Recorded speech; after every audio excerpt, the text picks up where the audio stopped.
eto na the moment na inaantay ko.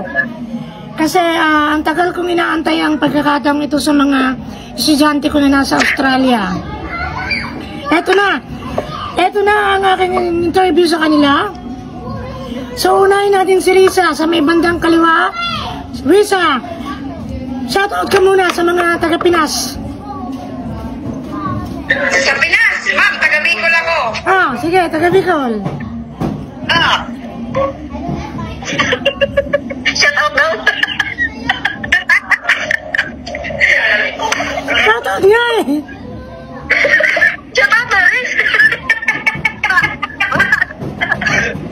Ma'am, parang nahaluan tayo ng politika dito. Ulitin na ma'am. Shoutout sa mga taga-Bicol. Shoutout. Ito naman si Nix. Yun. Shoutout sa trainer namin. Shoutout din sa mga taga-Davao. Taga-Davao dyan. Yeah, laking Davao. Shoutout sa mga pamilya ko dyan sa Davao. Shoutout po sa inyo lahat. Ito lang. Sige, okay. Ito na yung pagkakataon na iniintay ko kasi sila ay matagal ko nang inaantay para ma-interview ko. I-record ko lang ganito kasi ang hirap. Yung kapitbahay ko ay nagbe-birthday. So medyo magulo. Kaya, Charlize! Thank you. Ayan, ibahin natin yung ating con. Medyo magulo. Pumasok tayo dito ngayon sa bahay ko kasi ang gulo. So ito na. Ikaw ng aircon. Yan. Pasensya na. Pero ngayon ko kayong ma-interview. Okay, Charlize. Risa, paano ka nakapunta ng Australia? Nag-apply po ako sa Ceros through online process lang. Bale, ganito lang yung ano ko. Nakakita lang ako ng post sa na kaibigan ko din, one of my friend sa FB. Then, akala ko scam, pero sinubukan ko na mag-apply through online. Then, nag-reach out sa akin yung Ceros. Then, start ng September yung process ko. Then, nag-last na ng 6 months. I think 6 months. And by March, na-try po kami papunta ng Australia. Imagine mo, 6 months lang, ha? Ikaw, Nitz, paano ka napunta Australia? Sa totoo lang, nakapunta ako dito sa Australia dahil kay Risa. Yucks. Yeah. Yun, pinag niya sa akin yung ng link ng Ceros Global. Isasend ko daw yung resume ko. Ayusin ko daw yung resume para matawagan or ma-sendan agad ako. Yun, nung pagka-send ko ng resume ko, sinat ako ng isa sa mga empleyado sa Ceros. Yun, shoutout kay Sir Jeremy dyan. Jeremy Ceros. Yun po yung sa amin, ma'am, nagporsige na i-call kami para mag-apply sa kanila.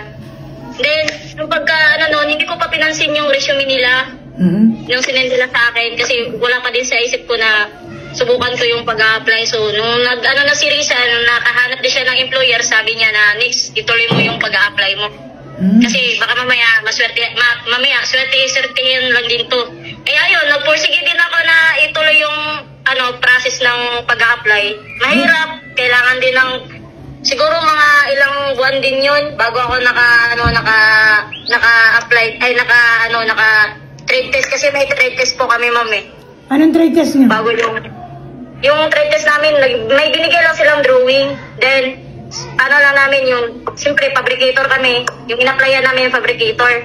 So kailangan masunod namin yung drawing, tamang sukat, saka yung pag-weld din, yung welding na process na ginagawa namin nasa 1G tsaka 3G lang. Yung walang overhead, yung ganun. Wala. Parang lang yun. May tanong ako. May IELTS ba kayo? IELTS? Kumuha kayo ng IELTS?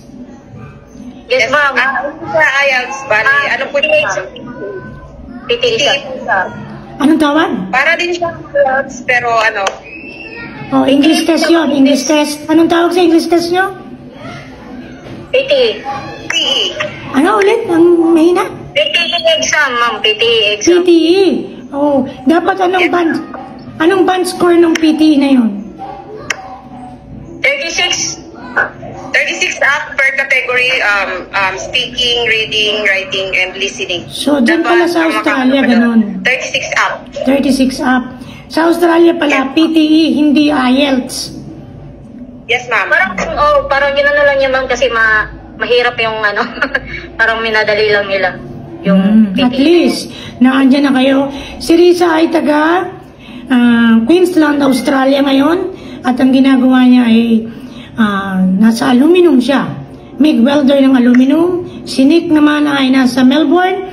Mild steel ang kanyang hawak ngayon. Pero, alam niyo ba, na parehas ko silang estudyante? Yeah, pag kami na, trainer namin si ma'am. At saka, alam niyo ba, may kwento sila. Okay, saan kayo nagtrabaho sa Manila? Kasi po, isang ano lang kami, isang employer lang po kami. Swerte din yung nag-interview sa akin, ma'am. Employer din ni Risa. Galing! Swerte din. Saan kayo sa Pinas nagtrabaho? Yung in-applyan namin dyan sa Pinas, isang company lang din kami. Dito, isang company lang din. Kaso nga lang, magkahiwalay lang kami ng location. Okay. Yes. Saan kayo nag-work experience sa Pilipinas? Sa ma'am, FRS, located Tapos FRS.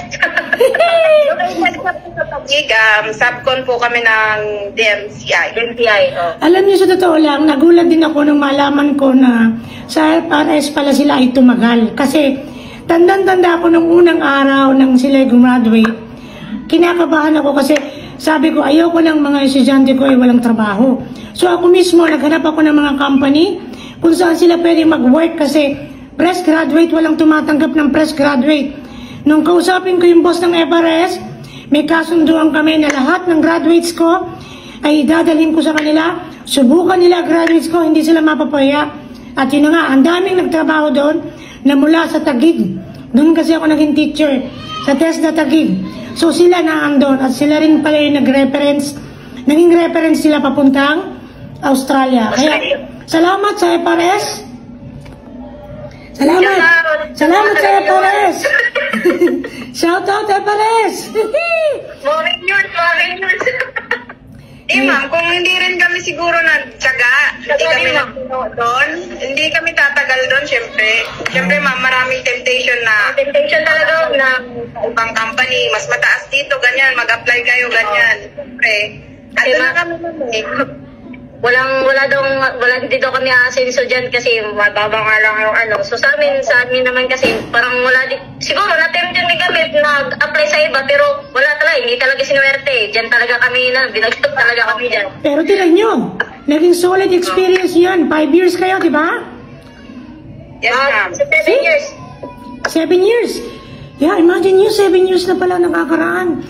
So ito ang testimony na totoo na kapag ikaw ay may tiyaga at number 1 lagi sinasabi ko sa kanila is attitude. Attitude. Itlog. Attitude talaga ang number 1, the best. Hindi yung yun nga, sabi ko lagi sa kanila yun pag nagtutulbox kami na kahit ano pa ang skills na natututunan pero ang attitude ay hindi. Kasi yun na yung pagkatao mo. Kaya good luck ulit sa inyo. Salamat sa pagpapaunlak. At natuloy na rin sa wakas. Na-record na rin. Shout out! Sabay-sabay tayo. Proud to be welders. Proud to be welders. Sabay-sabay tayo. Proud to be welders. Proud to be welders. Again. Proud to be welders. Proud to be welders. Proud to be welders. Thank you. Thank you, TWC. Yes. Thank you sa TESDA Taguig.